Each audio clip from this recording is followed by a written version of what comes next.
My husband and his mother left me at home to care for my nonverbal brother-in-law while they went on a luxurious cruise. But the moment the front door clicked shut, my brother-in-law suddenly spoke in a crystal-clear voice. "Sarah, don't eat the pudding your mother-in-law made. It's poisoned." My heart felt like it had been struck by lightning. I had been living in the middle of a deadly play. The sound of suitcase wheels rolling across the tile floor echoed through the living room. That morning, our usually quiet house was a flurry of activity. I was rushing around, making sure my husband, Ethan, and my mother-in-law, Eleanor Cole, had everything they needed for their trip. From changes of clothes and prescription medications to Eleanor's extravagant sunglasses, I had meticulously packed everything. I wiped the sweat from my brow with the back of my hand. In truth, my heart ached as if it had been sliced by a sharp blade. They were leaving for a week-long vacation, not just any vacation, but a lavish cruise through the Caribbean, the kind of trip I could only imagine in my dreams. "Sarah, where is my sunscreen? Stop dawdling. The Uber will be here any minute." Eleanor's sharp voice barked from the master bedroom. Startled, I quickly grabbed the bottle of sunscreen from her vanity. "Right here, Eleanor. I have it ready for you," I replied, rushing to hand it to her. She snatched it from my hand without a word of thanks. Her face was caked with heavy makeup, and her loud, floral print dress was particularly garish. She looked ecstatic, a stark contrast to my own appearance in faded loungewear. Ethan emerged from the room, adjusting the collar of his Hawaiian shirt. He looked handsome and refreshed, smelling of the expensive cologne I had bought him last month with money I'd saved from our grocery budget. He glanced at me before his eyes shifted to the large suitcases, a look of annoyance flashing across his face. "Honey," I began softly, mustering my courage, "are you sure I can't come? Is there really no way to get another ticket?" Ethan let out a long sigh, as if my question was a heavy burden. He walked over and placed his hands on my shoulders, but the touch felt cold and empty. "Sarah, how many times do I have to explain this?" he said, forcing a gentle tone that couldn't quite mask his irritation. "The cruise tickets are incredibly expensive. My year-end bonus was only enough for 2. Besides, if you come, who will look after the house? Who will take care of Leo?" My gaze shifted to the corner of the living room, where a young man sat in a wooden wheelchair. It was Ethan's younger brother, Leo. His head was bowed, his eyes staring blankly at the floor. 10 years ago, a tragic accident had befallen the family, and ever since, Leo had been considered nonverbal and mentally handicapped. Since I married Ethan 3 years ago, my primary duty, aside from being a wife, had been to care for Leo, bathing him, feeding him, and even cleaning up after his bodily functions. "But honey, we could put Leo in a specialized care facility for a little while, or hire a home care nurse," I tried to negotiate, knowing it was futile. "What did you just say, Sarah?" Eleanor interjected, her eyes flaring. "You dare suggest we abandon my son in a nursing home? What kind of wife are you? You should be grateful you have a roof over your head and food to eat. Is it so much to ask you to look after your brother-in-law?" Her words stabbed me like daggers. It was always like this. Before my marriage, I had a promising career. But Ethan had asked me to quit, to focus on managing the household and caring for his mother. Now, my sacrifices were being dismissed as me simply being a freeloader. "That's not what I meant, Eleanor. It's just, I want to go on vacation with Ethan sometimes."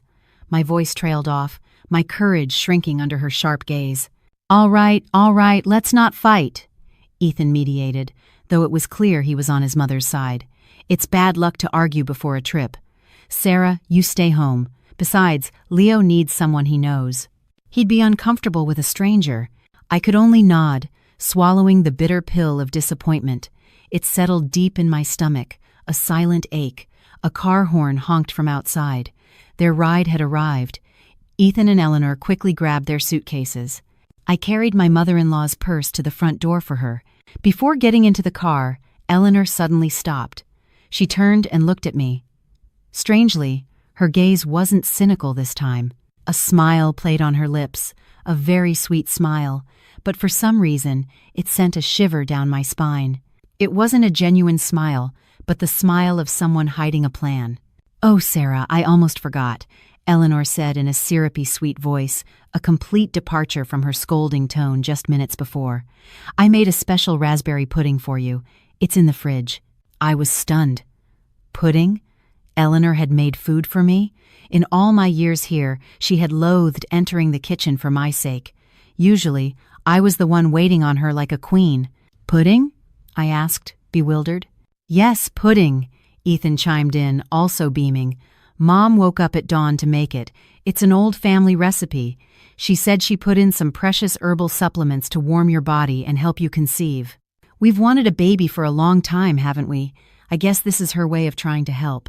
Eleanor nodded enthusiastically, her hand gripping my arm so tightly it hurt. "You hear me? You have to eat that pudding. Finish it all tonight. Don't let any go to waste. The ingredients were very expensive. Think of it as a token of my affection before I leave." "Yes, Eleanor." "Thank you so much," I replied, feeling a pang of guilt for the negative thoughts I'd just had about her. Maybe she really did want to improve our relationship. Maybe she was just eager for a grandchild. "You promise?" "I'll be checking the trash when I get back," Eleanor said in a mock-threatening tone, trying to make it sound like an awkward joke. "I promise, Eleanor. I'll eat it after I finish my chores," I said. They got into the car. Ethan gave a brief wave through the window, and the car drove off, leaving a faint cloud of dust on the suburban street. I stood at the doorway until the car disappeared around the corner. The large house fell silent again. Now, it was just me and Leo. Trying to compose myself, I took a deep breath. At least I would have a week of peace without Eleanor's nagging, and there was a special pudding waiting for me. Maybe this was a good start to mending my relationship with my mother-in-law. I closed and locked the front door, then turned back inside. My steps were heavy as I walked toward the living room. Leo was still in the same position, sitting quietly in his wheelchair, facing the turned-off television. "Leo, your brother and mother have left," I said softly, stroking his slightly long hair, though I knew he wouldn't respond. He remained motionless, his gaze still empty. "I'm feeling a bit hungry. I'll have some of that pudding first and make lunch later." I walked to the kitchen and opened the refrigerator. On the middle shelf sat a large glass bowl filled with a deep red pudding. The color of the raspberry pudding was beautiful, a vibrant, blood red, with a firm, appetizing texture. I lifted the bowl. It was cold. Taped to the bottom was a small note in Eleanor's neat handwriting. "For my grandchild, eat every last bite." Reading the message warmed my heart. Perhaps behind her harsh exterior, she really did care about my future. I carried the bowl to the dining table, grabbed a large spoon, and sat alone in the spacious dining room. The wall clock read 10 in the morning. The house was so quiet. The only sound was the ticking of the clock, as if it were counting the moments of my loneliness. I looked at the pudding. It had the sweet scent of raspberries and milk, mixed with a faint, unidentifiable medicinal aroma. It must be the fertility herbs my mother-in-law mentioned. I was hungry. I had skipped breakfast while packing for them since dawn. This cold pudding seemed like it would be a refreshing treat for my dry throat. "Here goes," I murmured to myself. I slowly stirred the pudding with my spoon, feeling its smooth texture. The deep red color seemed to beckon me, tempting me to taste it. I scooped up the first spoonful. The firm, red mass jiggled on the end of the spoon. I opened my mouth, about to take the first bite. Suddenly, a jarring, scraping sound pierced the silence. The sound of a wheelchair. Startled, I looked toward the living room. My heart pounded in my chest. Leo. Leo never moved his wheelchair on his own. He always waited for someone to push him. But the sight before my eyes left me horrified. Leo wasn't sitting in his wheelchair. He was standing. Yes, Leo, my brother-in-law, whom I had known to be paralyzed and silent for the past 3 years, was now standing tall in the middle of the room. His 2 feet were planted firmly on the floor. His usually expressionless face was now fixed on me with a sharp, urgent gaze. A cold sweat began to run down my back. Was I so tired that I was hallucinating? "Leo?" My voice trembled as I called his name hesitantly. He didn't answer my call, but he moved. He walked quickly. No, he was half running toward me. His gait was steady, not at all like someone whose muscles had atrophied from years of paralysis. Before I could process what was happening, Leo was beside the dining table. His hand, which I had always thought was weak, suddenly shot out and grabbed my wrist with surprising strength. "Don't." That single word, that one word from his mouth. Leo slapped the spoon from my hand. It flew through the air and clattered onto the tile floor. The glob of red pudding splattered, scattering like fresh drops of blood. I jumped up from my chair, stumbling back a few steps until my back hit the wall. I was gasping for air. I stared at Leo, my eyes wide with a mixture of terror and disbelief. My mind couldn't comprehend the situation. Leo stood. Leo moved aggressively, and most unbelievably of all, Leo spoke. Leo?" My tongue felt thick. You can talk? You can walk?" Leo didn't answer right away. He stared at the bowl of pudding on the table, then looked back at me. His breathing was also heavy, as if he had just unleashed years of pent-up courage. The face that had always looked like that of a dazed child now belonged to a grown man, filled with anger and concern. "Throw that pudding away, Sarah," Leo said. His voice was rough and heavy, like a machine that hadn't been used in a long time, but his pronunciation was clear, perfectly clear. I was still frozen, clutching my racing heart. "What are you talking about? Why? Why have you been pretending to be nonverbal all this time? Why did you pretend to be paralyzed?" Leo ignored my questions. He pointed a trembling finger at the pudding bowl. "Listen to me, Sarah. Don't eat anything Mom gave you before she left. That's not medicine to help you get pregnant." "Then what is it?" I asked, my eyes starting to fill with tears of fear and confusion. Leo looked directly into my eyes. His gaze made my blood run cold. "It's poison," he said icily. In that moment, it felt like the world stopped. "Poison? What are you talking about, Leo? Your mother made it herself. She said she cared about me, that she wanted me to get pregnant soon." "The only thing Mother loves is money, Sarah," Leo suddenly shouted, his emotions erupting. He gripped the edge of the table so hard his knuckles turned white. "Why do you think I pretended to be crazy? Why do you think I pretended to be a mute for 5 years? If I could talk, if I seemed normal, those two would have killed me long ago." My legs gave out. I collapsed back into the chair. A series of facts hit me with merciless force. Leo, the brother-in-law I had cared for like a child, had been hiding this enormous secret. And he had just saved my life. But why? Why would they want to poison me? I'm Ethan's wife. I'm their daughter-in-law. Leo pulled a chair over and sat in front of me. He looked at me with deep compassion. "Because you're no longer useful to their business plan," Leo explained in a calm but chilling voice. "I heard them talking in the living room last night when you were asleep. Ethan has huge gambling debts, and his pregnant mistress is pressuring him to marry her." "Mistress," I mumbled blankly. My heart shattered into a million pieces. Ethan was cheating on me. "Her name is Jessica Vance," Leo continued. "She's the daughter of a wealthy businessman. Ethan needs your parents' inheritance, the land upstate, and the deed to this house, which is still in your name, to pay off his debts and fund his marriage to Jessica. He's afraid that if he divorces you, you'll sue for a division of assets. So the only way," Leo gestured toward the now horrifying red pudding, "was to make you die slowly, as if from a natural illness or a miscarriage. That pudding is laced with a high dose of medication and a tasteless, odorless, liquid rat poison. If you had eaten that, your internal organs would have been damaged within hours, causing severe hemorrhaging. The doctors would have assumed it was a gastrointestinal issue or a uterine complication." I covered my mouth with my hand, fighting back a wave of nausea. Eleanor's sweet face and Ethan's loving smile from this morning flashed through my mind. It was all an act, a hideous play designed to end my life. "Their trip is just to create an alibi," Leo added. "When you're found dead later, they'll be overseas, clean, no one would suspect them." Tears streamed down my face uncontrollably. The pain of betrayal was more potent than any poison. The husband I loved and served with all my heart had plotted my murder for another woman and for money. The mother-in-law I had thought of as a replacement for my own mother was a devil with an angel's face. Leo reached out and took my cold hand. His touch was warm and real. "Wipe your tears, Sarah," Leo said firmly. His vacant expression was completely gone, replaced by the face of a protector. "We don't have much time. Are you going to sit here and die helplessly? Or are you going to get revenge? I looked up and met Leo's eyes. In them, I saw the same fire of rage that was beginning to burn in my own heart. The sorrow slowly evaporated, replaced by a searing desire for vengeance. I wiped my tears away fiercely. "Help me," I said, my voice hoarse but determined. "Tell me how to bring them down." A faint smile touched Leo's lips.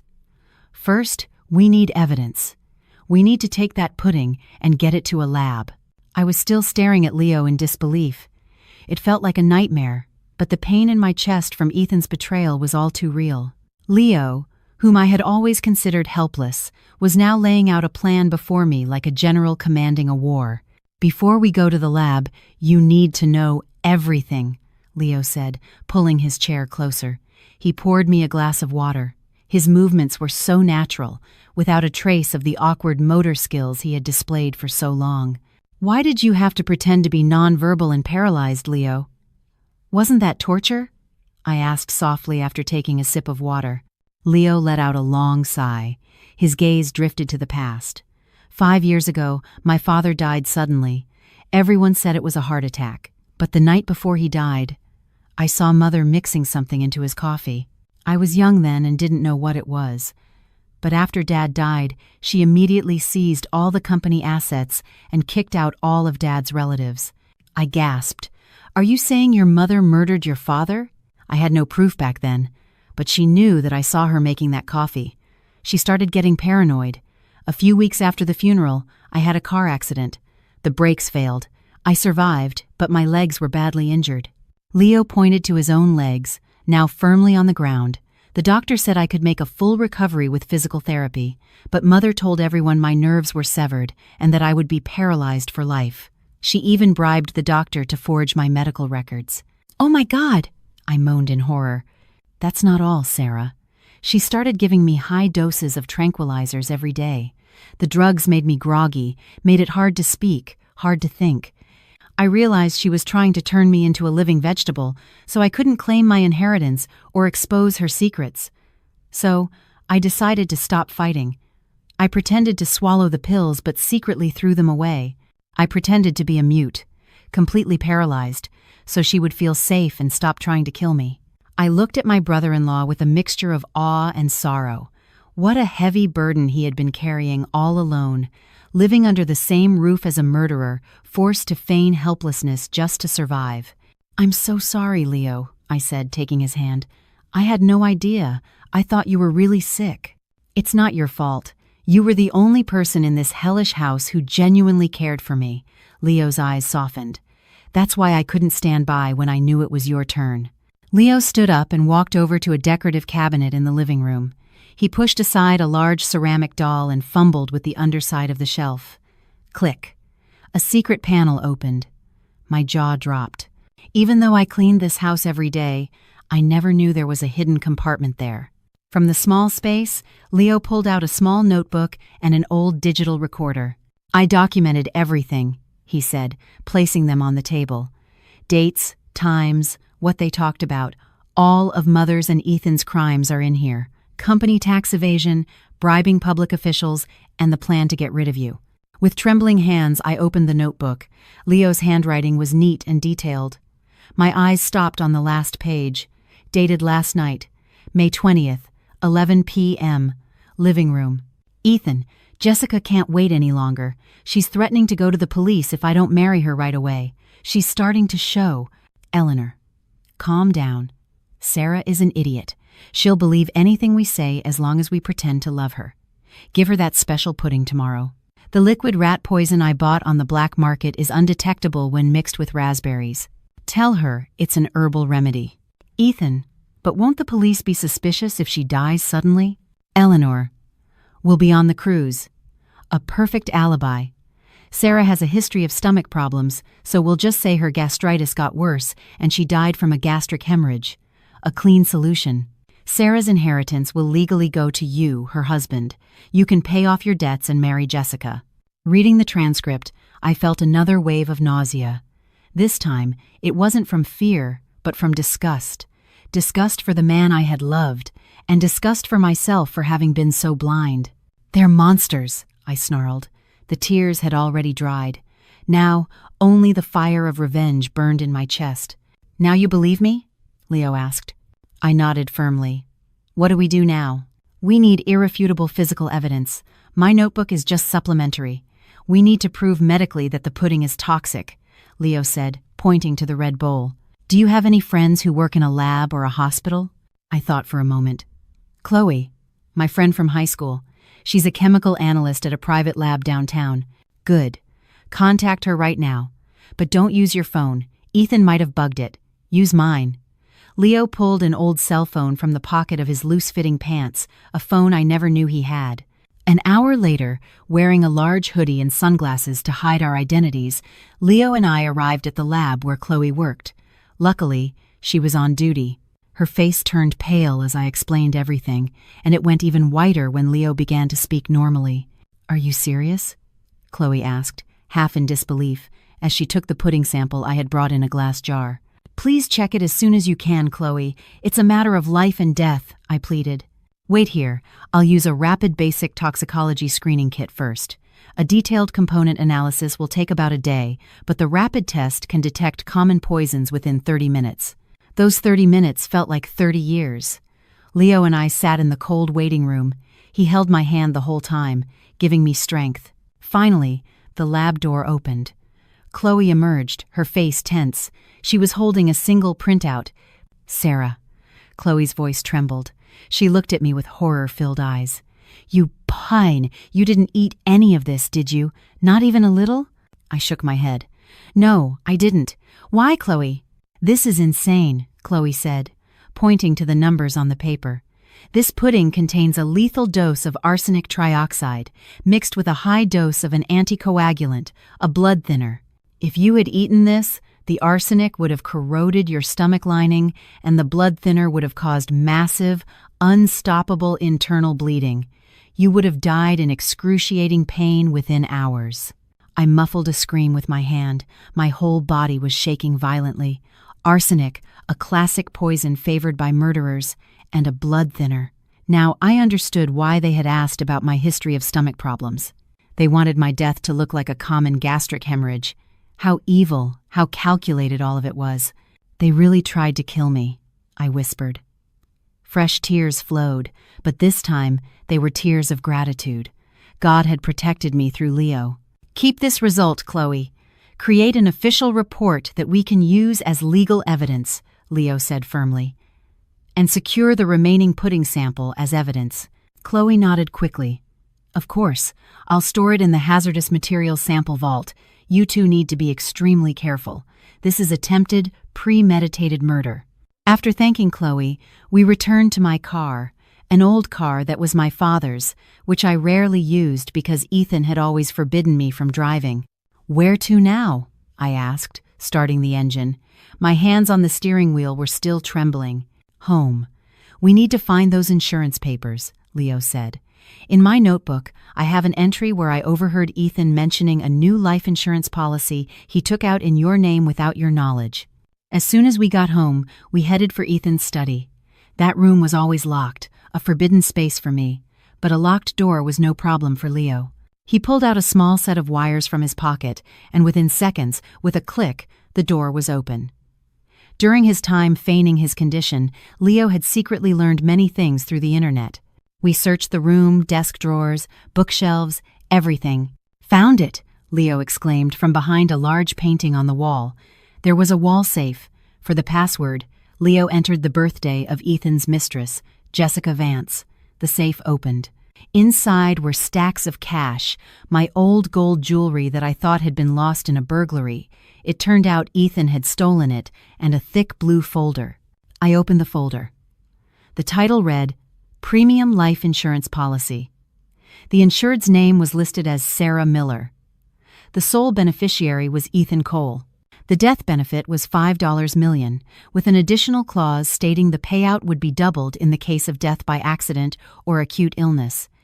The policy had been created just a month ago, and in the signature line for the insured was my name, a very convincing forgery. But I knew I had never signed such a document. $5 million, I gasped. So that's what my life was worth to my husband. Enough money to pay off his gambling debts and live lavishly with his new wife, Leo added cynically. He photographed all the documents with his phone. This is a perfect motive. The police will love this. Just then, my phone vibrated in my pocket. The screen lit up with the name, My Loving Husband.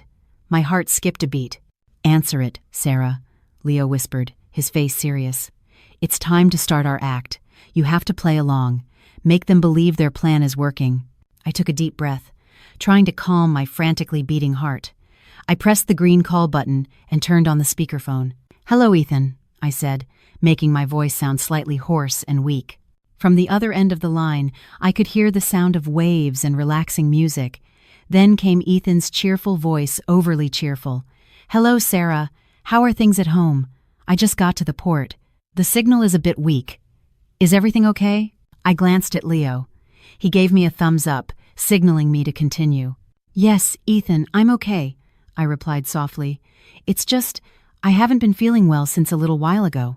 There was a moment of silence on the other end. Then Ethan's voice became more eager, though he tried to feign concern. Not feeling well? Why? Have you eaten? Oh, right. Did you eat the pudding Mom made? It would be a waste if it melted. You should eat it while it's fresh. The question about the pudding came too quickly. He didn't ask if I had eaten a meal. He went straight for the poison. I closed my eyes, imagining Ethan's cunning smile on the other end of the line. Yes, Ethan, I just finished the whole bowl, I lied. It was delicious, but I don't know why my stomach is cramping so badly now. It hurts. I added a painful-sounding groan at the end of my sentence. Great! I mean, that's probably just the healing crisis. Honey, Ethan's voice was slightly flustered, but mixed with a sigh of relief. Mom said that would happen. It's the process of cleansing your uterus. Just get some rest. Take a nap. Don't walk around. You'll get tired. In the background, I could faintly hear Eleanor's voice. It was quiet, but to my now hypersensitive ears, it was clear enough. How did it go, Ethan? Did she eat it? Yes. It'll be over soon. We can have a celebratory toast tonight. My blood boiled. Great. It'll be over soon. It hurts so much, I groaned again. This time, tears of rage genuinely flowed, making my performance even more convincing. I think I should call a doctor. No! Ethan shouted in a panic. I mean, honey, don't be a baby. It's just a reaction to the herbs. If you go to the hospital, they'll just give you chemical drugs, and that will ruin the pudding's effect. Just sleep, okay? I have to go check in. I'll call you back later when I have a better signal. Bye, honey. The call was disconnected unilaterally. I threw the phone onto the sofa. My entire body trembled with soaring rage. He told me not to go to the hospital, I said in a cold voice. He wants me to lie here and die alone in agony. Leo picked up my phone and pressed the stop button on the recording app he had turned on before I answered the call. We got them, Leo said with a wry smile. The voice recording, the lab results, the forged insurance policy, and my notebook. This evidence is more than enough to make them rot in prison for the rest of their lives. Leo looked at me sharply. Now it's time for the next step, Sarah. Let's make them come back sooner. It's time to spring the trap. The dial tone left an eerie silence in Ethan's study. I was still clutching my phone with a trembling hand, not from fear anymore, but from uncontrollable rage. The sound of Eleanor's small laugh and Ethan's voice, relieved at the thought of my dying, kept replaying in my ears, turning the last embers of my love for him to ash. Sarah, save that recording. Leo's command broke the silence. Upload it to the cloud, send a copy to my email, and put one on a flash drive. He was already back in high alert mode, his eyes scanning the room to make sure we left no trace. With still stiff fingers, I secured the digital evidence. Their voices were the first nail in the coffin of their freedom. We need to hurry, Leo said, gesturing to the still open wall safe. Ethan and his mother might be gloating on that cruise ship, but they were sloppy. They left the heart of their operation right here. I approached the safe again. Inside, besides the cash and the forged insurance policy, were several folders of property deeds. I took them out one by one. The deed to this house, the deed to my parents' inherited land upstate, and several bank deposit certificates, all part of my deceased parents' estate that I had brought into the marriage. Ethan had always told me these documents were lost during our move 2 years ago. It turned out he had stolen them, hiding them here, waiting for the right time to transfer ownership. "Son of a bitch," I muttered under my breath, a curse I had never uttered in my life. "Take it all, Sarah. Don't leave a single page," Leo instructed. He himself was busy retrieving a red velvet jewelry box from a corner of the safe. When he opened it, it revealed my mother's heirloom diamond and gold set, which Ethan had claimed was stolen in a burglary a year ago. "This is yours." He was probably going to sell it or give it to that woman. We emptied the safe's contents. We even took the stacks of cash, which were likely funds from Ethan's corrupt dealings or gambling wins, as evidence. "We need to get this out of the house." "Right now," I said firmly. The house no longer felt safe. Every corner felt like the eyes of a spy watching us. "To the bank," Leo responded. "You still have that personal safe deposit box you used to use, right?" I nodded. Before my marriage, I was an independent career woman. I had a private safe deposit box at a large commercial bank, and the key was always hidden inside an old teddy bear that Ethan considered junk, a place he would never know. We hurried out. Before leaving, Leo cleverly repositioned the painting covering the safe and used his skilled lockpicking to relock Ethan's study door, making it seem as if no one had ever entered. The drive to the bank was tense. I kept glancing at the rearview mirror, paranoid that someone was following us, even though Ethan and his mother were hundreds of miles away at sea. Leo sat beside me, quiet but vigilant. At the bank, the customer service representative gave Leo a brief, curious look. They knew me, but they had never seen Leo in a normal state. "Mrs. Cole, how can I help you?" "And this is?" the employee asked politely but searchingly. "This is my brother, Leo," I answered curtly, without further explanation. "We need to access my safe deposit box, and I'd like to register him as a co-agent for access to this box." Leo smiled politely and greeted the employee in a clear voice. "Hello. It's a pleasure to meet you." The employee's eyes widened for a moment. She had probably heard the neighborhood rumors about me caring for a non-verbal, disabled brother-in-law, but she was professional and processed our request immediately. Inside the cold, steel-walled vault, I placed all the deeds, the jewelry, and the cash, the evidence of their crimes, into my long metal box. The moment that box was locked again, and the steel drawer slid back into its slot, I felt a 1,000-ton weight lift from my shoulders. "My parents' legacy is safe now," I whispered, stroking the cold steel door. "Ethan will not get a single cent." "It's not just about the assets, Sarah," Leo reminded me. "Your life is now in our hands. The next step is to make sure they can never hurt you again." We left the bank with lighter hearts, but our mission was far from over. The sun was setting, casting long shadows over the city streets. "We need a lawyer, Sarah," Leo said as we got back into the car. "A lawyer who won't be bought by Ethan's money." Mr. Davis? I thought of him instantly. He was my late father's best friend, an honest and resolute senior lawyer. Ethan despised him and had forbidden me from contacting him after our marriage. Now I knew why. Ethan was afraid Mr. Davis's sharp intuition would see through his ugly facade. "Call him. Tell him it's an emergency," Leo said. I picked up Leo's phone. We had agreed not to make any external calls from my phone to avoid being traced, and I found the number for Mr. Davis's law firm, which I still remembered by heart. The call connected. Yes, Davis and Associates Law Firm. It was the secretary's voice. "Hello, may I speak with Mr. David Davis?" "It's Sarah. Sarah Miller, the late Mr. Miller's daughter." After a moment of silence, a deep, dignified voice I had missed dearly came on the line.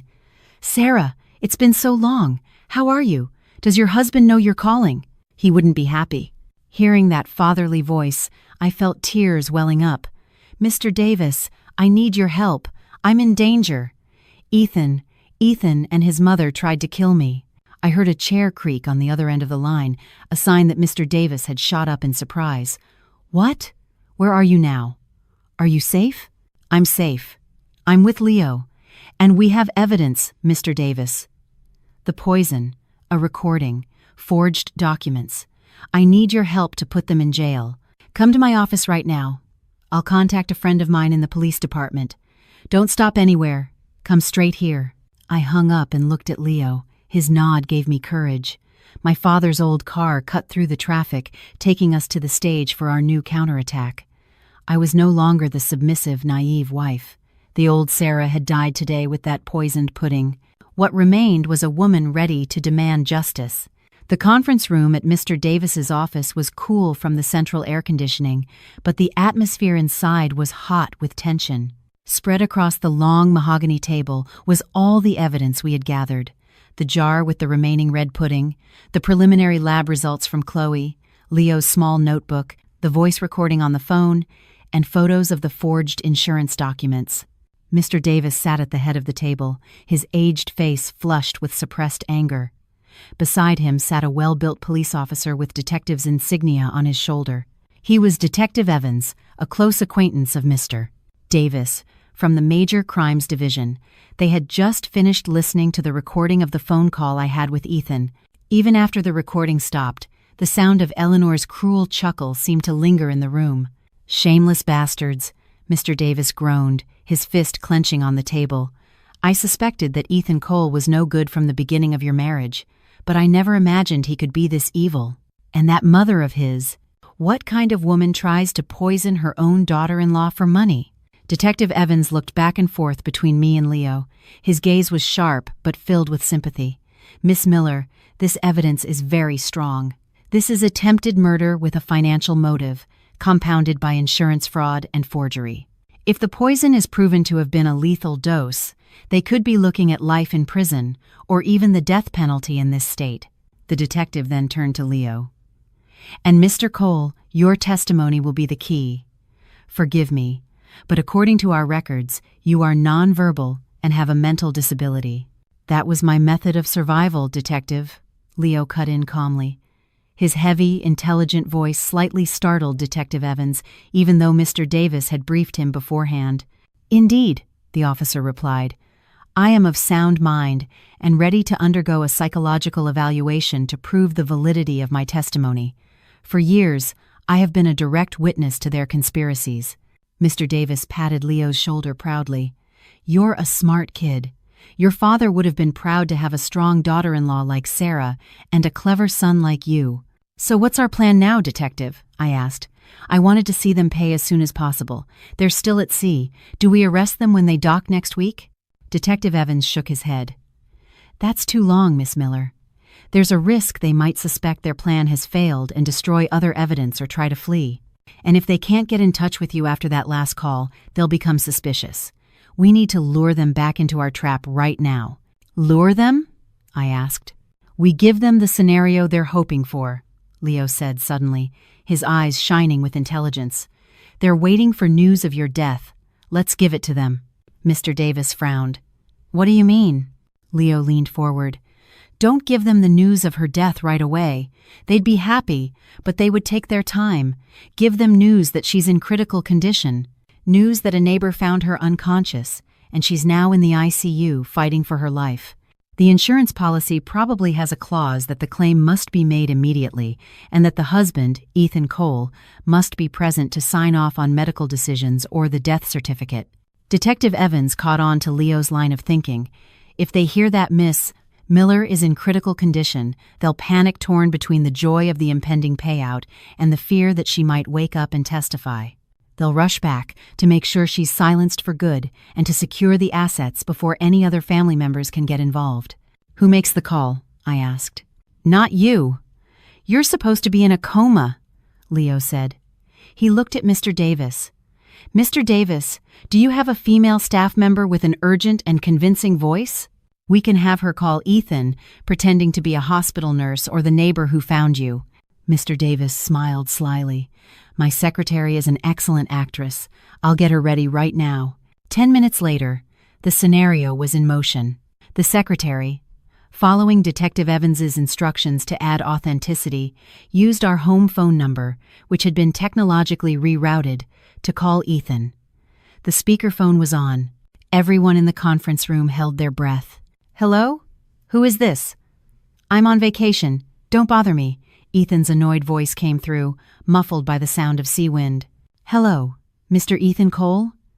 "Sir, this is your next-door neighbor, The secretary's voice sounded extremely frantic. She gasped for air. "Sir, something terrible has happened. It's your wife, Sarah." There was a moment of silence from the other end. The wind noise seemed to recede, a sign that Ethan was moving to a quieter place. "What happened to Sarah? Speak clearly." His tone had changed, laced with a feigned urgency. "I heard glass breaking earlier, so I went to check, and I found Mrs. Cole collapsed on the kitchen floor, sir. She was foaming at the mouth, and there was red vomit everywhere. We rushed her to Central Hospital, and the doctor says her condition is extremely critical. The poison has spread. The bleeding is too severe." "What?" Eleanor's sharp voice could be heard, as if she was right next to Ethan's phone. "Is she still alive?" The question would have been bizarre for a normal person, but it was perfectly logical for a murderer disappointed that their victim wasn't dead yet. The secretary, having been prepped, answered cleverly. "She's hanging on by a thread, ma'am. The doctor needs family consent for emergency surgery. Otherwise, he says she might not make it through the night. You two need to come back immediately. The police have also started asking questions about why there was so much blood." The word police was the decisive trigger. "We'll be right back," Ethan shouted in a panic. "Don't let that woman talk. Don't let them operate on her without my permission. I'm her legal husband. I have the final say. Stall the police. Tell them it's just a common case of gastritis. We'll find a helicopter or a speedboat to get to the mainland right now." The call ended. Detective Evans smiled with satisfaction. Hook, line, and sinker. "They're terrified that you'll wake up and give a statement to the police there. They'll be back as fast as lightning to either silence you or prevent the surgery that could save your life." "How long will it take?" Mr. Davis asked. "Assuming their location is somewhere in the Caribbean and they charter a private jet like people in a panic would, they could be home by tomorrow afternoon or the morning after," Detective Evans estimated. "Good," I said coldly, standing up and straightening my clothes. "That gives me time to prepare a fitting welcome at home. Miss Miller, it would be better if you weren't at the house. Let my team handle the raid," Detective Evans suggested. "No, Detective." I refused, my voice gentle but firm. "I want to see their faces when they find out I'm still alive.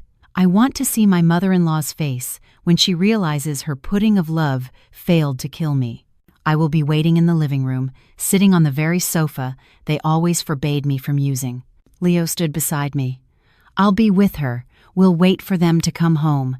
Mr. Davis looked at us both with a mixture of pride and concern, but finally he nodded. "All right. But Detective Evans's team will be staked out around the entire house. The moment they walk in and either confess or try to harm you, the police will move in."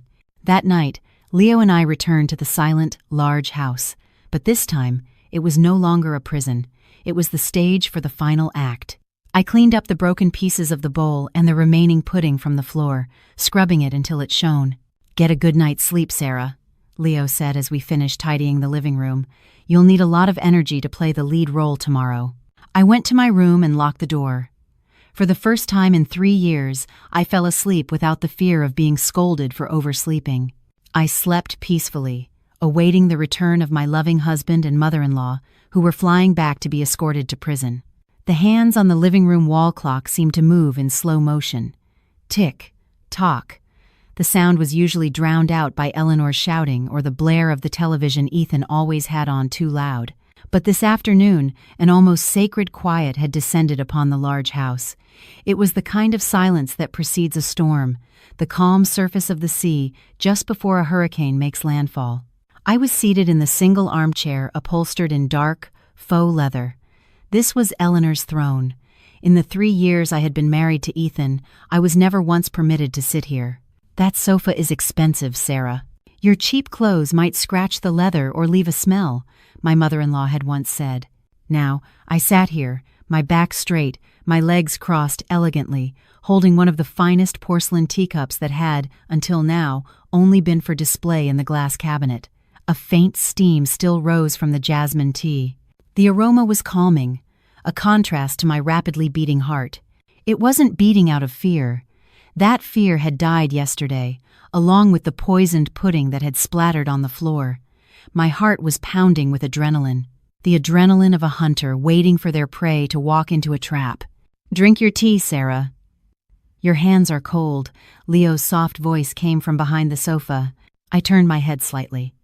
Leo stood at the doorway, connecting the living room to the inner hall. He wasn't in his wheelchair. He was standing tall, wearing a black, long-sleeved shirt with the sleeves rolled up to his elbows. He looked capable, a world away from the paralyzed brother-in-law I used to spoon-feed porridge to every morning. His face no longer held the vacant, slightly open-mouthed expression. There was only the sharp gaze of a hawk, the gaze of an intelligent man who had been forced to extinguish his own fire for years. "I'm fine, Leo," I replied with a faint smile. "I just can't wait to see their faces." "They've just turned onto your street." Detective Evans's voice crackled through the tiny earpiece in my ear. The detective and his four-person team were invisible in the living room. They were perfectly concealed. 2 in the kitchen, 1 behind the thick curtains in the dining room, and another with Detective Evans himself, monitoring the situation from a black van parked 2 houses down, connected to us via communication gear. My lawyer, Mr. Davis, sat in a dimly lit corner of the room, pretending to read a business magazine, but his eyes were vigilantly fixed on the front door. "Remember the plan, Miss Miller. Let them speak first. Let them feel like they've won. We need as much of a verbal confession as possible before we move in." Detective Evans's instructions came again. "Understood, Detective," I whispered. I heard the sound of a car engine approaching, a sound I knew all too well. It wasn't our family car, but the sound of an airport taxi van. They had really come back with all their luggage, as if my death was just a minor inconvenience interrupting their luxurious vacation schedule. The car stopped right in front of the gate with a slight screech. My heart paused for a beat before it began to pump again, to the rhythm of war. I slowly placed my teacup on the table. The clink of porcelain sounded unusually loud in my ears. "They're here," Leo whispered. He slowly backed away, disappearing into the shadows of the hallway leading to the bedrooms, preparing for his dramatic entrance later. The sound of a car door slamming shut was followed by hurried footsteps on the walkway, not the leisurely steps of people returning from vacation, but the frantic pace of people racing against time. "Driver, just leave the suitcases at the door." "I'll deal with them later. I need to check on my wife." Ethan's voice boomed from outside. The act had begun. Even for the taxi driver, he was playing the part of the worried husband. "Mother, hurry up!" Ethan shouted again, this time his voice lower and filled with irritation, no longer acting. "Just a minute, Ethan. My heel is stuck." "And what's the rush?" "If she's already dead, it's not like the body is going to run away." Eleanor's querulous reply came through. My blood boiled at her words. If she's already dead, it's not like the body is going to run away. How worthless was my life in that old woman's eyes. To them, I was just a piece of meat blocking their path to money. The key turned roughly in the front door lock. Click. The door swung open. A gust of evening air blew in, carrying the scent of expensive perfume mixed with sweat and fear. Ethan rushed in first. He was a mess. His palm tree-patterned beach shirt was wrinkled and had a sauce stain on the chest, likely from a rushed meal on the plane. His face was greasy, his hair was matted, and his eyes darted frantically around the room. "Sarah! Sarah!" he shouted. But his eyes weren't searching for a person. They were fixed on the side table where he usually kept important documents. He didn't see me, as the armchair I was in had its back to the entrance. Eleanor followed, panting, dragging her fake Louis Vuitton suitcase. Her face, caked in thick powder, was cracked with sweat. "Where is she?" They said she was critical. "Don't tell me she's already gone?" Eleanor asked bluntly, dropping her purse on the floor. "Honestly, Ethan, if she dies in the hospital, the paperwork is so much more complicated. We should have just let her die here." Looking like she fell asleep. "Be quiet, Mother," Ethan snapped. He fumbled in his pants pocket and pulled out his phone. "I need to call the insurance company. If she died before midnight, it counts as a business day, and the payout might come faster." I listened to all of this with an indescribable feeling. There was a searing pain in my chest after all. I had loved this man, but that pain was now buried under an immense mountain of revulsion. They hadn't even checked to see if I was still breathing, yet they were already calculating the insurance money. I decided to end their delusion. That's a shame, Ethan. The insurance office is probably closed by now. My voice cut through the air, calm but sharp. I turned my body slightly so I could see them directly. The effect was instantaneous. Ethan, who was tapping on his phone screen, froze on the spot. The phone slipped from his hand and fell to the floor with a dull thud. He didn't seem to care. His eyes bulged, and his mouth fell open like a fish gasping for air. Eleanor let out a choked scream, her hand instinctively clutching her chest. Her eyes stared at me in terror. "Sarah." Ethan's voice was strangled. He took a step back, his legs trembling. You're... I smiled, mimicking the same smile Eleanor had given me when she handed me the poisoned pudding. "What is it, Ethan? Are you surprised? Disappointed? Or perhaps afraid? You're still alive?" Eleanor finally found her voice, but it was laced with disbelief and palpable disappointment. "The neighbors said you were coughing up blood. They said you were critical." I slowly took another sip of my tea, savoring every second of their horror. "Oh, that must have just been a bit of indigestion. The neighbor tends to exaggerate. Why? Are you very upset that your daughter-in-law is alive and well? Would you have preferred I was in the morgue?" Ethan tried to pull himself together. His cunning mind began searching for an excuse. He forced a smile onto his pale face and started walking toward me, his hands outstretched tremblingly as if to embrace me. "Honey, oh, thank God!" "I'm so relieved," he exclaimed in the most dramatic voice he could muster. "When I heard the news, my heart nearly stopped. I bought the most expensive flight back just to see you. The vacation didn't matter. The most important thing is that my wife is safe." I let him get within a few feet of me. Then I held up my hand, signaling him to stop. "That's close enough, Ethan. Don't come any nearer. You smell like a corpse." Ethan stopped in his tracks. His fake smile vanished instantly. "Sarah, what are you talking about? A corpse? I showered this morning." "The stench of your lies is rotting." I cut him off. I slowly stood up. My crimson dress flowed beautifully.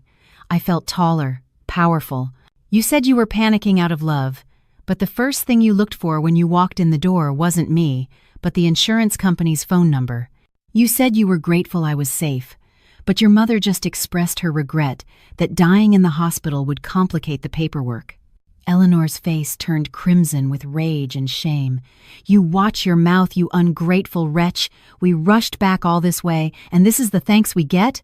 Bizarre accusations. If I had known this country bumpkin would act like this, I would have just stayed on the cruise and partied." "A party to celebrate my death, you mean?" I shot back.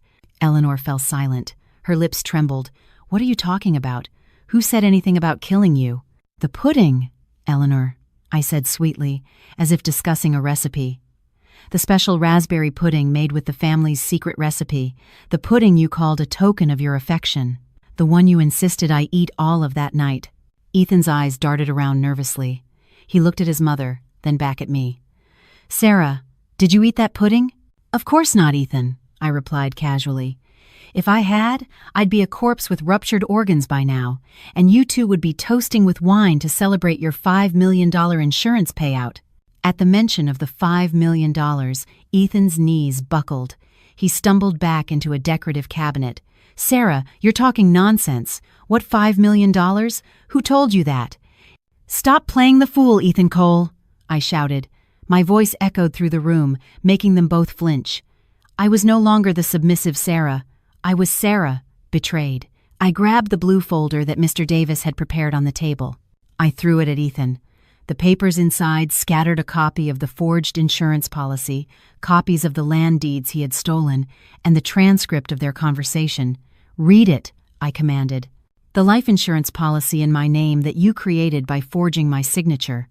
The sole beneficiary, Ethan Cole, with an added clause for death by acute illness. Did you think I was an idiot? Did you think I would forever be the stupid wife who just washes your underwear and cooks your meals?" With violently shaking hands, Ethan picked up a piece of paper. His face was now beyond pale. It was ashen, like a corpse. This is, he stammered, unable to finish the sentence. Seeing things turning against them, Eleanor tried to take control of the situation with her specialty, verbal abuse. She marched up to me and pointed a finger in my face. "You insolent brat! How dare you go through your husband's things? That's an invasion of privacy, you thief. You must have conspired with an outsider. Who taught you to be so rebellious? You're having an affair, aren't you? That's it." Eleanor's shrieking was deafening. She was trying to flip the script, a classic manipulator's tactic: blame the victim to cover the perpetrator's guilt. An affair? I let out a bitter laugh. The one having an affair is your son. Jessica Vance, was it? The pregnant daughter of a wealthy businessman who's threatening to go to the police if he doesn't marry her soon. You tried to kill me for her, didn't you? "Shut that mouth!" Eleanor screamed hysterically. She raised her hand high, about to slap me hard across the face. "I'll make sure that pretty mouth of yours never speaks again." I didn't flinch. I didn't even try to dodge. I met her eyes bravely, ready to take the slap as additional evidence of assault, but the slap never landed. From the shadows of the hallway, a strong hand shot out and caught Eleanor's wrist in midair. The grip was so powerful that Eleanor cried out in pain. "Ouch! Who are you?" she yelped, struggling. Because of the person's position, her eyes couldn't yet see who it was. "Don't you ever touch my sister-in-law with that filthy hand again, Mother." A heavy voice rang out, a voice unfamiliar to Eleanor and Ethan's ears, but one that resonated deep within their guilty souls. Eleanor turned her head. Ethan turned his head. There stood Leo, my nonverbal brother-in-law, my paralyzed brother-in-law, my simple-minded brother-in-law. He stood like an iron fortress, his hand gripping his mother's, his eyes burning with the fire of judgment. Time seemed to stop. The moment felt as long as an eternity. Even the dust motes floating in the afternoon sun seemed to freeze. To Ethan and Eleanor, the scene in the living room was a horrifying, surreal tableau. Leo, the object of their ridicule, the person they considered less valuable than a broken piece of furniture, now stood tall before them. He was no longer the drooling, hunched-over figure in a wheelchair. He was a man who exuded a terrifying aura of dominance. Leo. Eleanor's voice was a choked squeak, like a mouse being crushed under a heel. Her eyes, nearly popping out of her head, darted from Leo's feet planted firmly on the marble floor to the face of her son, who was looking at her with utter contempt. You're standing." Leo roughly shoved his mother's hand away. Eleanor stumbled backward. The heel of her expensive shoe snapped, and she collapsed onto the floor in an undignified heap. "Why, Mother? Are you surprised?" Leo asked, his voice dangerously low. He took a step forward, and Ethan, who was nearby, scrambled back in terror until his back hit the wall. "Are you surprised that the son you sentenced to a life of paralysis can walk? Are you surprised that the son you tried to turn into an idiot with high doses of tranquilizers still has a brain?" "This is impossible," Ethan muttered. His face was slick with cold sweat. He shook his head repeatedly, trying to deny the reality before him. "You're a mute. The doctor said your vocal cords were damaged. There's no way you can talk." "The doctor you and Mother bribed, you mean?" Leo cut in sharply, turning his head toward his brother. A cynical smile touched his lips. $40,000. That's what Mother paid the doctor to forge my medical records after the car accident. I heard the deal, Ethan. I heard everything. Lies. He's lying." Eleanor shrieked from the floor. Her bun had come undone, making her look like a witch whose spell had failed. "He's insane. He's a psychopath." "Don't listen to him, Ethan. This is all that witch Sarah's doing." "A psychopath?" Leo laughed, a dry, hollow sound devoid of humor. "The psychopaths are you two. You killed Father 5 years ago by swapping his kidney medication with a high dose of asthma medicine. I saw you, Mother. That night, at 11 p.m. in the kitchen, I saw you grinding up those pills and putting them in his capsules." Eleanor's face went from red to paper white. Her darkest secret, the one she thought she had buried with her husband's body, had just been unearthed by the son she thought was a fool. Don't you dare say such things." Eleanor's voice grew weak, trembling violently. "And you, Ethan." Leo turned his gaze to his brother. "Last Tuesday night, at 10 p.m. in the study, you were on the phone with Jessica Vance. Just be patient, baby. The mute and the cripple at home won't be a problem. Once Sarah is dead, we'll sell this house, dump Leo in the cheapest nursing home, and get married in Hawaii. Weren't those your exact words?" Ethan collapsed. His legs had truly given out. He fell to his knees on the floor, staring at Leo with eyes full of terror. Leo's detailed memory, the dates, the times, the verbatim quotes, shattered any denial he had tried to build. You were listening all this time? Ethan whispered. I heard everything, and I recorded everything. Behind this stupid face, I was documenting every single one of your sins, Leo said, tapping his temple. You thought I was quiet because I was an idiot. I was quiet because I was waiting for the right moment to destroy you, just like you destroyed my life and Sarah's. I stepped forward and stood beside Leo. We stood side by side, two victims turned judges. Let's end this story, I said coldly. I nodded toward the dark corner of the room. Please come in, Mr. Davis. Mr. Davis folded his magazine and stood up. He walked silently to the center of the room, exuding an air of authority that made Ethan shrink even further. Who are you? Ethan stammered. I am Sarah Miller's legal counsel, David Davis, and I am here to ensure that you both find suitable new accommodations, not in this luxurious house, but in a 6-by-9-foot cell. A lawyer? Eleanor scrambled to her feet. Her legs were shaky, but her arrogance resurfaced as a defense mechanism. You think I'm scared? I have money. I can hire a more expensive lawyer. You have no physical evidence. The words of this madman won't hold up in court. Physical evidence? I smiled wryly. I reached into the pocket of my dress, pulled out my phone, and pressed play on the recording I had prepared. I turned the volume to maximum. Ethan's clear voice filled the room. Great. I mean, that's probably just the healing crisis, honey. Mom said that would happen. Then came Eleanor's cruel voice. How did it go, Ethan? Did she eat it? Yes.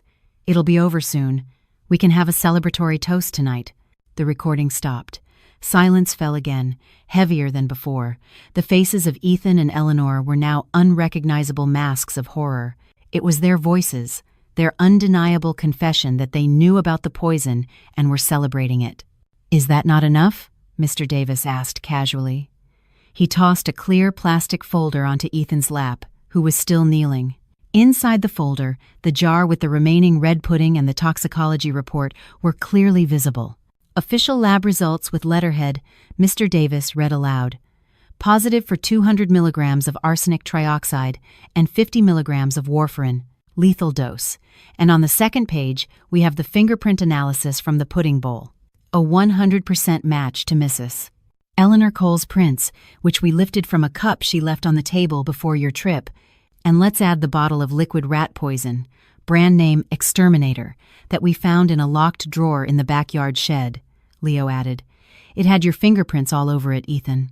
The evidence rained down on them like hammer blows. There was no escape, no room for excuses. Suddenly, the unholy alliance between mother and son shattered. Realizing his life was over, Ethan suddenly crawled toward me and grabbed my legs, wailing. Tears and snot soaked my expensive dress. Sarah, please forgive me. I swear I didn't want to do it. It was all Mother's idea. Really. Ethan pointed a trembling hand at his mother. She forced me. She bought the poison. She said she'd cut me out of the will if I didn't obey. I'm just a victim, Sarah. I still love you. Please don't send your husband to jail. Please. You demonic child! Eleanor shrieked, unable to contain herself.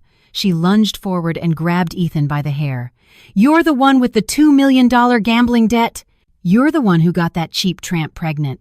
You're the one who came crying to me, begging me to take care of your wife so you could get the insurance money. And now you're trying to throw me under the bus? You're the one who poisoned Father. You're the murderer. Ethan shot back, trying to pry his mother's hands off him. You ungrateful son. You swindler. You thief. The scene before me was both pathetic and satisfying. The two people who had seemed so united in their crime just yesterday were now tearing each other apart like cornered beasts, each one blaming the other, revealing even more of each other's dirty laundry that we hadn't known. That's enough. Detective Evans's baritone voice boomed like thunder, halting the sordid fight. He emerged from his hiding place, followed by 4 uniformed officers who immediately secured the room. Their guns were holstered, but their presence alone was enough to freeze Ethan and Eleanor. Ethan Cole and Eleanor Cole, Detective Evans said formally, pulling out a pair of shining handcuffs. I'm Detective Evans, Major Crimes. You are both under arrest for conspiracy and attempted murder, domestic violence, forgery, and embezzlement. You have the right to remain silent. No! No, officer, this is a misunderstanding, Eleanor shrieked, backing away in terror as two officers approached her. She struggled, her matronly dignity instantly collapsing. I'm a respected member of this community. Do you know who I am? Don't you dare touch me. Click. The handcuffs snapped onto Eleanor's wrist, clinking against her gold bracelets. Ethan, on the other hand, didn't resist. He went limp as his hands were cuffed behind his back. He looked at me with his puffy eyes, a look of disgusting pleading on his face. Sarah, please, let's talk about this, he whimpered. I looked down at him coldly, without a shred of pity. The talking is over, Ethan. And the pudding? That was your last word. Enjoy your new life in prison. I hear they serve beans and rice there, not raspberry pudding. The police dragged them outside. Neighbors, curious about the parked police cars, had gathered at the front gate. The flashes from their cell phone cameras went off. Is that Mrs. Cole in handcuffs? My God, and Mr. Cole too. What happened? Drugs? I heard they tried to poison his wife. The neighbors' whispers were a loud buzz. Eleanor tried to hide her now worthless face. Ethan bowed his head deep in shame. The reputation they had built over years of arrogance was shattered in an instant. I stood at the doorway with Leo and Mr. Davis, watching the police cars drive away, washing away my dark past. The faint wail of the sirens was the closing song to this tragic family drama. After the crowd dispersed and peace returned, Mr. Davis gently patted my shoulder. You did well, Sarah. You too, Leo, the old lawyer said with a proud smile. Detective Evans also has their argument on tape. A perfect confession of guilt. They'll never get out. Life in prison awaits them. Thank you, Mr. Davis. Without your help, we wouldn't have known what to do, I said sincerely. My office will file your divorce papers first thing tomorrow morning. With such strong criminal evidence, the judge will grant it quickly. You'll be free, Sarah. And all the assets this house, the land, the bank accounts, will be returned to you in the settlement. It's proven that Ethan committed a crime against his spouse. Mr. Davis said his goodbyes, leaving the two of us alone in the house, which now felt incredibly spacious and liberating. Night was falling. Stars began to appear in the clear sky, as if celebrating our freedom with us. I turned to Leo. He was looking at his wheelchair, still parked in a corner of the living room. He walked over to it, stroked it for a moment, and then, with one strong motion, he kicked it over. Crash. Don't need this anymore, Leo said with a smile, a genuinely free smile from a young man who had just gotten his life back. You're amazing, Leo, I said, wiping away tears of joy that were streaming down my cheeks. If it weren't for you, I'd be 6 feet under right now. Leo came over and gave me a tight hug, the embrace of a younger brother protecting his older sister. You're the amazing one, Sarah. You survived 3 years in this hellhole without losing your kind heart. Even when you were suffering, you kept taking care of me. That's what gave me the strength to stand up. We broke the hug. I looked into Leo's eyes. They resembled the eyes of my late husband back when he was a good man, before he was tainted by his mother's greed. But in Leo's eyes, I saw pure sincerity. What do we do now, Sarah? Leo asked. It's just the two of us in this big house, with no poison and no shouting. I took a deep breath, inhaling the fresh night air. It was sweet, sweeter than any pudding. I smiled brightly. Now, we order the best fried chicken and eat until we burst. Tomorrow, we call a locksmith, change every lock in this house, throw out all of Eleanor's things, and start our new life. I like the sound of that, Leo laughed. That night, the house that had once been a silent witness to our suffering echoed with cheerful laughter. Sarah, the wife who was considered useless, and Leo, the brother-in-law who was thought to be a mute and a cripple, had turned our fates around. We were not victims, we were victors, and I could feel that somewhere, far away, the souls of my deceased parents and Leo's father were smiling in peace. Justice had been served, and greed had been defeated by truth itself.